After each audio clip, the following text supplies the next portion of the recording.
मयंक के दो भाई थे, तीन बहनें थीं। उन सबकी शादी हो गई थी। मयंक बाहर बनारस में रहता था। छोटा भाई माँ पिता के साथ रहता था। मयंक के अंदर एक खूबी थी कि कोई भी काम होता था उसे करने को तैयार रहता था, बस ईमानदारी से करता रहा। कहते हैं कि ईमानदारी का किया हुआ काम या ईमानदारी से 1 रुपये भी कमाया हुआ 100 रुपये के बराबर होता है। अपने टैलेंट और ईमानदारी से एक दो रूम सेट लिया जिसमें कुछ पैसे कम हो रहे थे, तो पिता के पास फ़ोन किया। हेलो पापा। पिता: हाँ बेटा, बोलो, सब ठीक है ना? बेटा मयंक: पापा, कुछ पैसे की ज़रूरत थी, अगर आप सहयोग कर देते तो बाद में लौटा दूंगा। पिता: क्या काम है बेटा? मयंक: पापा, एक मकान ले रहा हूँ, कुछ पैसे कम पड़ रहे हैं, आप दे देंगे तो हो जाएगा। पिता: बेटा, इतने बड़े रिस्क के लिए मैं नहीं दूंगा। कल को पता नहीं तुम किस्त दे पाओ कि ना दे पाओ, तुम्हारा तो जाएगा ही, मेरा भी चल जाएगा। मयंक दुखी होकर बोला, ठीक है पापा, आप रहने दीजिए, मैं देखता हूँ। मयंक अपने दोस्त के पास फ़ोन करता है और उससे हेल्प मांगता है। अब यहाँ मयंक को घर से कोई सहायता नहीं मिलती है, तो क्या दोस्त सहायता करेगा? आइए देखते हैं आगे क्या होता है।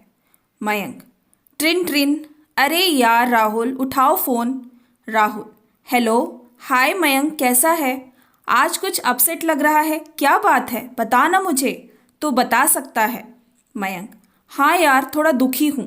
पापा के पास फ़ोन किया लेकिन उसका हल नहीं निकला, तो तुझे लगा मेरी इस परिस्थिति में केवल तू ही एक जो है हमेशा खड़ा होता है।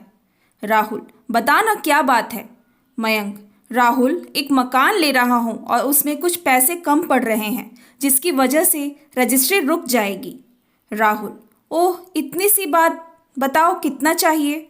अगर कैश नहीं हो पाएगा तो मेरी डेयरी का पेपर लगा देना।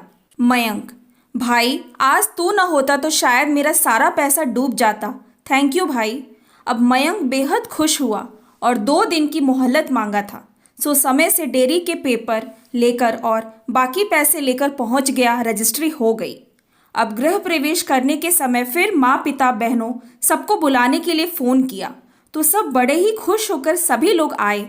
1 हफ्ते लोग रहे, फिर वापस मयंक ने टिकट कराया, सब अपने अपने घर गए। मयंक की शादी हुई तो मयंक अपनी पत्नी को लेकर बनारस लेकर आ गया। अब इससे सब बहुत दुखी हुए कि बहू को छोड़ना चाहिए था, लेकर चले गए। खैर, पत्नी संजना के आने के बाद कार्य बहुत तेजी से बढ़ गया। मयंक जो 2 रूम सेट के लिए परेशानी उठाता था, आज 6 फ्लैट और 2 कोठी का मालिक हो गया। जिस मयंक के पास बाइक तक नहीं थी, वही मयंक ऑडी में चलने लगा। यह सब देखकर परिवार के लोग बहुत तारीफ करते थे। मयंक का स्वभाव बहुत ही अच्छा था। ज़रूरत पड़ने पर पिता ने साथ नहीं दिया, लेकिन उनका सम्मान और सत्कार करने में दोनों पति पत्नी पीछे नहीं हटते थे। जब धीरे धीरे मयंक बढ़ना शुरू किया तो मयंक की माँ शोभा को जलन होती थी, क्योंकि छोटा बेटा कुछ नहीं करता था, लेकिन मयंक के सामने कभी नहीं बोलती थी। बेटे के सामने तो बहुत अच्छे से बात करती थी। जब मयंक ऑफिस चला जाता था तो बहू को हर दम सुनाती थी, हर बात में, अरे तुम्हारा क्या, तुम तो अपनी गृहस्थी बसा ली हो। एक दिन संजना ने इस बात का विरोध किया कि माँ जी, जो जहाँ रहता है तो उसे अपनी गृहस्थी बसानी ही पड़ती है, बिना गृहस्थी के कौन रह पाएगा। यह बात माता जी को बहुत बुरी लगी। बड़बड़ाती हुई अपने कमरे में चली गई। एक दिन फिर किसी बात पर यही बात बोल दी और मयंक अचानक गेट के पास से सुन लिया। अंदर आया और अपनी माँ से पूछा, माँ, आप खुश नहीं हो? मैंने कितनी मेहनत की है, रात दिन एक करके, तब ये सब बना पाया हूँ। हम दोनों नाइट शिफ्ट करने के बाद ओवर टाइम भी काम किए हैं। आप इस तरह से क्यों बोलती हो? पापा ने वहाँ गांव में अपनी गृहस्थी बनाई है तो कोई बुरा थोड़ी है।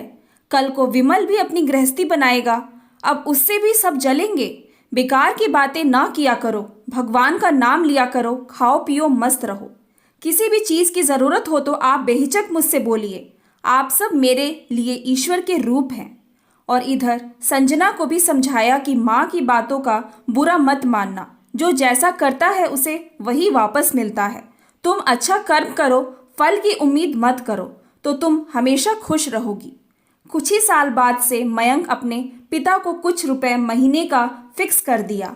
हर महीने सीधे अकाउंट में जाता था और छोटे बेटे विमल की नौकरी के लिए पापा जी ने घूस लेने के लिए पूरी तैयारी की और कुछ पैसे घूस दे भी दिए। इस बात से मयंक और संजना बहुत दुखी हुए। एक बार मयंक के ऊपर बहुत बड़ी मुसीबत आई और पैसे एक भी नहीं, लेकिन वही पिता मयंक के लिए एक भी बार नहीं बोला कि बेटा जो तुमने दिया है वही ले लो, आज तुम्हें बहुत ज़रूरत है। खैर मयंक के दोस्त बहुत ही अच्छे थे, हर बार दोस्तों के सहयोग से आगे बढ़ जाता था। मयंक को घर का सपोर्ट कभी नहीं मिला और घर के बाहर लोग हमेशा खड़े रहे।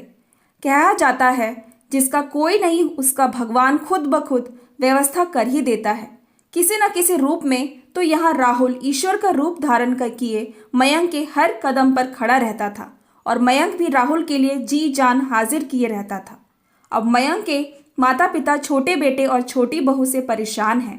अब तो मयंक के परिवार की बहुत ही तारीफ करते हैं, लेकिन पैसे की दोस्ती केवल छोटे बेटे विमल से ही है। Thanks for watching. Please like and subscribe my channel.